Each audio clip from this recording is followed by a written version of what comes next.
Bismillahirrahmanirrahim. Alhamdulillahi alamin. Assalatu wassalamu ala Rasulillah ma ba'd. Allahumma anfa'na bima 'allamtana wa 'allimna ma yanfa'una wa zidna ilman. Assalamualaikum warahmatullahi wabarakatuh. Alhamdulillah, kita kembali memuji dan mengagungkan Allah Subhanahu wa taala yang telah memilih kita untuk duduk sejenak bertafakkur fiddin dalam rangka mengenal dirinya, dalam rangka memperbaiki tauhid kepadanya. Dan di pertemuan sebelumnya alhamdulillah kita telah mengkaji dari kitab Tauhid di bab ke-32 dan bab 33 dan 34 sekarang ya. Nah, bab ke-34 sekarang. Qala ta'ala, afa aminu makrallah fala ya'manu makrallahi illa al-qaumul khasirun. Apakah mereka merasa aman dengan makar Allah? Dan tidak ada yang merasa aman dari makar Allah kecuali orang-orang yang merugi. Jadi bab ini memberikan pelajaran bahwa orang-orang yang merasa aman dari makar Allah, artinya dia bermaksiat kepada Allah, merasa aman dengan maksiatnya. Ya, maka tidak ada yang merasa aman dari makar yang ia lakukan kepada Allah kecuali orang-orang yang merugi. Maka orang yang bermaksiat adalah orang yang menjatuhkannya kepada kerugian. Walaupun kerugiannya belum tampak, akan ada suatu saat akan ditampakkan. Dan kita berlindung kepada Allah dan memohon ampunannya, yang semoga dari kesalahan-kesalahan kita, dosa dan maksiat yang kita lakukan dimaafkan. Nah, wa qauluhu ta'ala qala wa may yaqnatu min rahmati rabbi illa ad-dallun. Dan berkata Rabbmu ya Muhammad, tidak ada yang berputus asa dari rahmat Rabbnya kecuali orang-orang yang tersesat. Ya, jadi ada dua di sini, coba lihat. Ada dua sikap yang wajib bagi seseorang. Ya, ragaba wa rahmah. Yaitu sifat harap, tapi ada juga sifat al-khauf, sifat takut. Kita berharap agar kita dirahmati oleh Allah, tapi takut kalau tidak diampuni. Naam, itulah sifat pertengahan. An Ibnu Abbas radhiyallahu anhu anna Rasul sallallahu alaihi wasallam su'ila 'anil kaba'ir. Dari Ibnu Abbas bahwasanya Rasul sallallahu alaihi wasallam pernah ditanyai tentang dosa-dosa besar. Faqal asyirku billah, melakukan kesyirikan kepada Allah, yaitu menduakan Allah, memberikan pengkhususan untuk Allah kepada selain Allah. Wal ya'su min rauhillah, di antaranya putus asa dari rahmat Allah. Jadi tidak boleh putus asa. Berapapun banyaknya dosa kita, futurnya kita nanti kalau keluar dari pondok, jangan pernah tinggalkan. Tetap sholat, tetap mengaji, tetap belajar. Ya, kembali kepada Allah. Ya, kehidupan itu begitu, silih berganti. Kadang kita iman mantap, tapi kadang iman menurun. Kadang kita di atas jalan, kadang keluar dari jalan. Kadang kita teguh, kadang kita lemah. Kadang kita berada di atas hidayah, tapi kadang kita tersesat. Maka dari itu, di setiap sholat kita memohon kepada Allah, ihdinas siratal mustaqim, tunjuki kami jalan lurus. Kenapa? Ustaz, bukankah kita sudah di pondok, sudah sholat, sudah puasa, sudah berhaji, sudah berumrah, sudah bersedekah? Bukankah kita sudah di jalan yang lurus?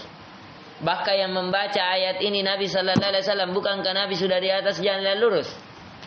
Kata Abdurrahman bin Nasir As-Sa'di dalam tafsirnya, ihdinas siratal mustaqim bukan hanya minta orang ditunjuki jalan lurus, tapi sabbitna, teguhkan kami. Ya, jadi meminta kepada jalan yang lurus, kita memohon bukan hanya minta kita berada di atas jalan lurus, tapi bagaimana kita bisa teguh di atas jalan yang lurus sampai kematian menjemput. Karena itu butuh hidayah juga. Orang berada di atas kebaikan tapi bertahan di atas kebaikan, itu hidayah lain. Nah, kemudian jadi jangan pernah merasa aman dengan makar Allah. Wal amnu min makrillah. Dan diantara dosa yang besar adalah seseorang merasa aman dari makar Allah. Ya. An Ibnu Mas'ud radhiyallahu an qala akbarul kabairi al-isyraku billah. Dosa yang terbesar adalah seseorang menduakan Allah. Wal amnu min makrillah, merasa aman dari makar Allah. Wal kunutu min rahmatillah, putus asa dari rahmat Allah. Wal ya'su min rohillah, termasuk juga apa? Ya, putus asa dari rahmat Allah. Rawahu Abdur Razzaq. Inti pelajaran yang bisa dipetik bahwa tidak ada yang merasa aman dari makar Allah kecuali orang-orang merugi. Kemudian perintah untuk senantiasa mengharapkan rahmat Allah, tidak putus asa dari rahmatnya. Ya, kalau kita pendosa, ya siapa di antara kita tidak ada yang dosanya. Tapi jangan dosa kita memalingkan kita semakin jauh kepada Allah, tapi mendekat kepada Allah sehingga Allah merahmati kita, mengampuni kita. Kemudian bab yang setelahnya, bab ke-35, minal imani billah as-sabru ala aqdarillah. Di antara keimanan kepada Allah, seseorang bersabar di atas takdir yang Allah takdirkan. Ya, ini di antara keimanan. Bahkan rukun dari rukun iman. Ya, sebagaimana telah datang dalam hadis Jibril tentang rukun iman. Ya, apa itu iman? Ditanyakanlah, yang terakhir adalah antu'mina khairi wa syarri. Engkau beriman kepada takdir baik dan takdir buruk. Ini dia. Nah, harus bersabar. Jikalau kebaikan bersyukur, jikalau ke hal yang tidak mengenakan bersabar. Wa qaulu ta'ala, wa may yu'min billahi yahdi qalbah. Barang siapa yang beriman kepada Allah, maka sungguh hatinya telah diberi hidayah. Qala Alqamah, berkata Alqamah, huwa ar-rajulu tusibuhul musibah. Dia adalah seorang lelaki yang diberikan musibah, ditimpa musibah. Faya'lamu annaha min indillah, dan dia ketahui ini datangnya dari Allah. Fayarda wa yusallim, dia ridha dan dia selamat. Artinya tidak berkeluh kesah. Ini kenapa saya? Ini kenapa begini? Tidak. Anu saya, tidak. Ya. Dan puasa adalah yang mengumpulkan segala jenis kesabaran. Kesabaran itu ada 3 bentuk. Kata Ibnu Qayyim al-Jauziyah rahimallahu ta'ala, sabar ada 3 bentuk. Sabar di atas ketaatan kepada Allah, yang pertama. Yang kedua, sabar untuk menahan diri untuk tidak melakukan kemaksiatan. Itu butuh kesabaran. Melihat aurat, melihat ya ingin melakukan kemaksiatan, harus orang sabar untuk menahan diri. Dan yang ketiga, sabar di atas takdir yang Allah takdirkan. Jadi ada berapa kesabaran? 3. Ya, yang ini semuanya membutuhkan kesabaran. Yang barang siapa di atas ini, dia ketahui kenapa dia lakukan perintah, Allah perintahkan. Kenapa dia menahan dirinya untuk tidak melakukan kemaksiatan, karena Allah larang. Kenapa dia menahan dirinya untuk tidak berkeluh kesah, padahal Allah sudah takdirkan yang terburuk, meninggal anaknya kah, terbakar rumahnya kah, ya, terkena banjir kah, dan seterusnya. Kenapa? Karena dia yakin bahwa al-khairu khiyarullah, kebaikan adalah apa yang Allah pilih. Dia ridho, dia lebih tahu bahwasanya Allah lebih mengetahui saya bagus miskin atau bagus kaya, saya bagus tercukupi atau kekurangan. Naam. Jadi dia wa yusallim. Naam. Kemudian ikhwan,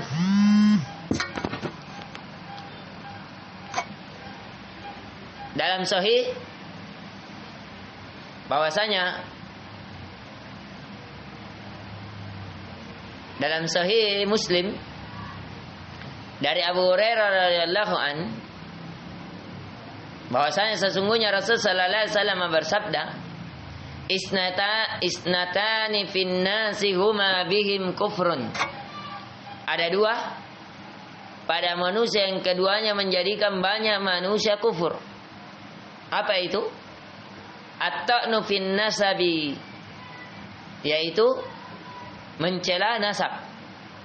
Yang kedua, wan niyahatu 'alal mayyiti. Yaitu apa? Niyaha apa kemarin? Apa? Kayak tidak terima. Begitu.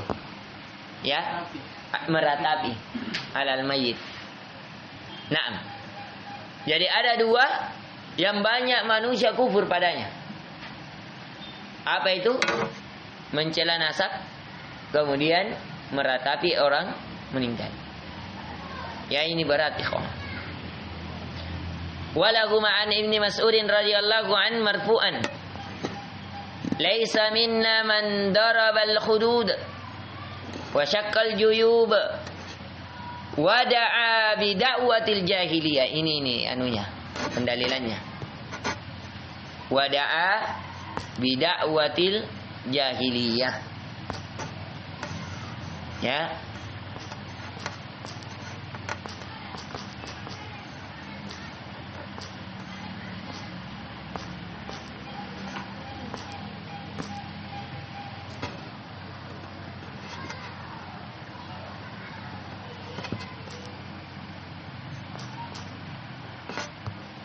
Yang kata Nabi sallallahu alaihi wasallam,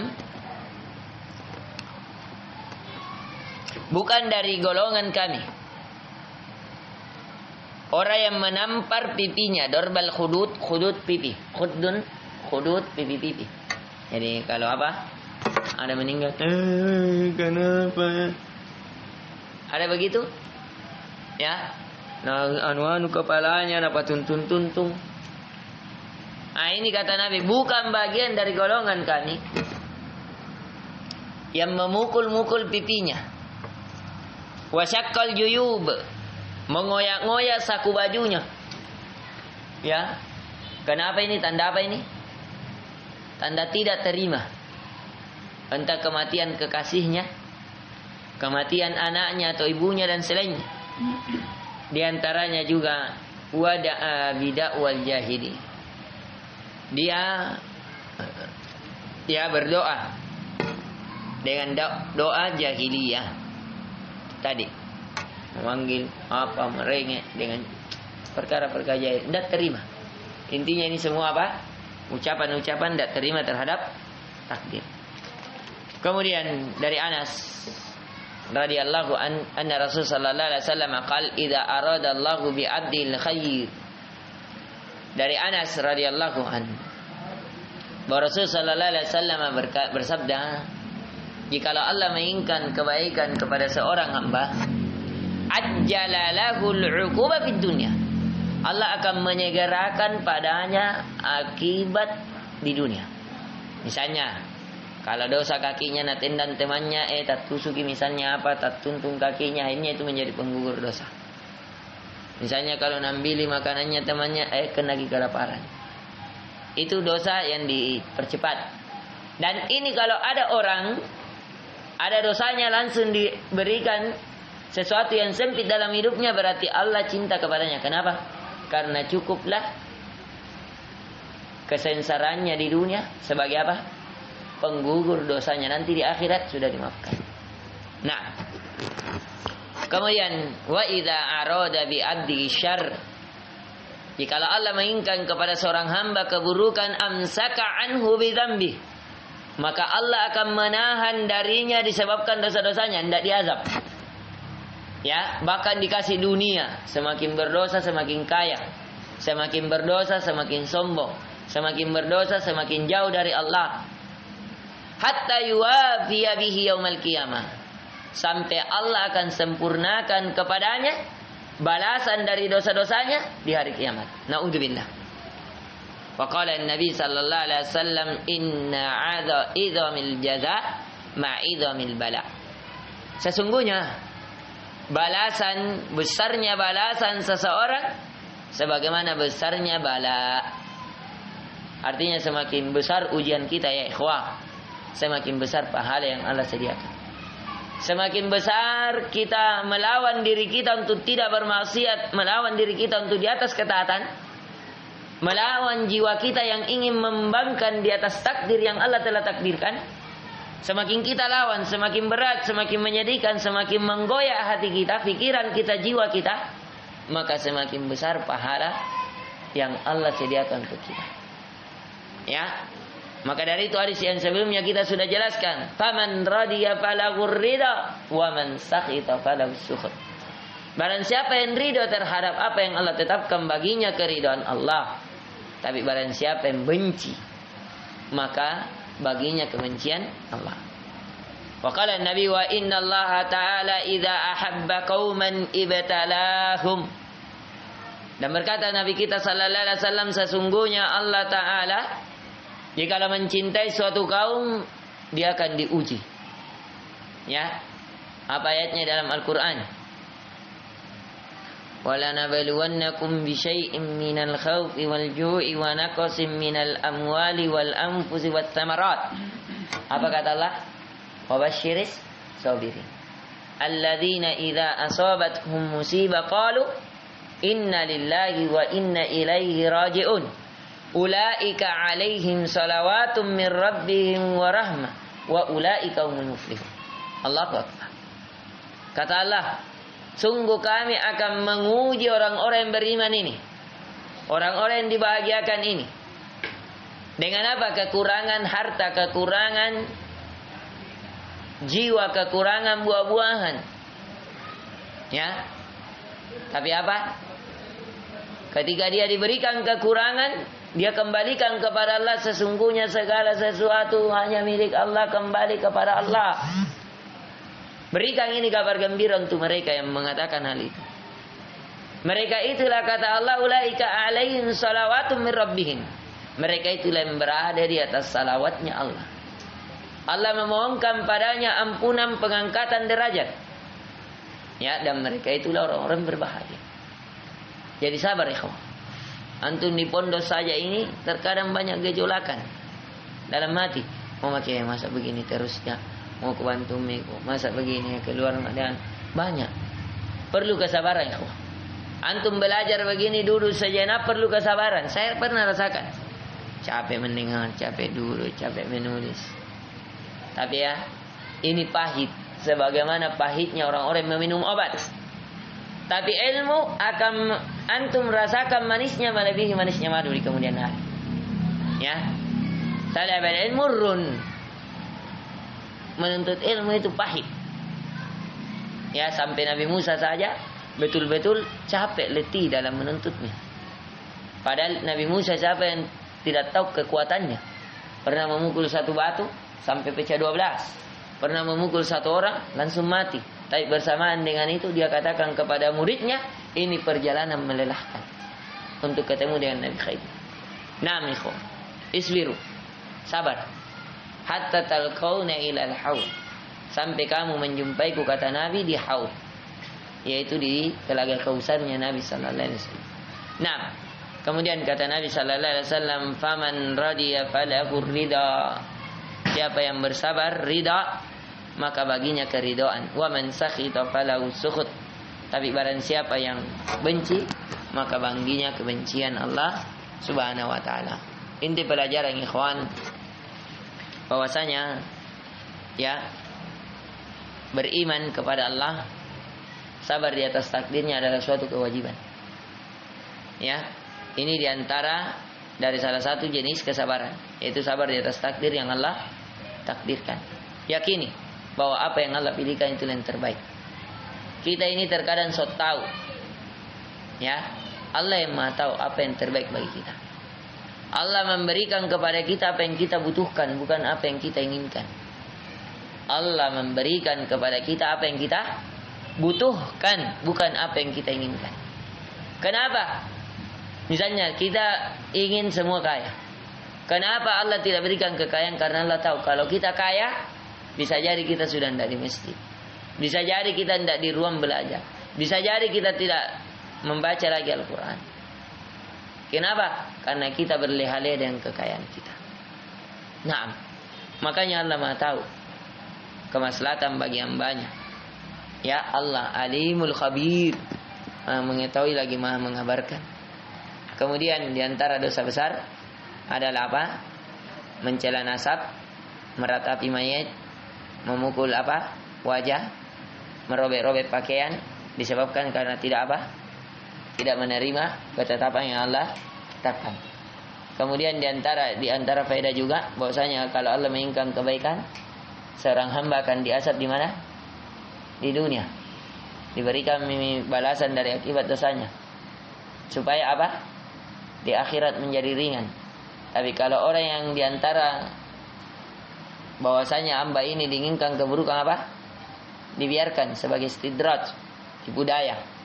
Ya, tapi nanti di akhirat dia apa? Ya diazab. Naudzubillah. Kemudian yakini di antara faedah bahwasanya ujian itu berbanding lurus dengan balasan.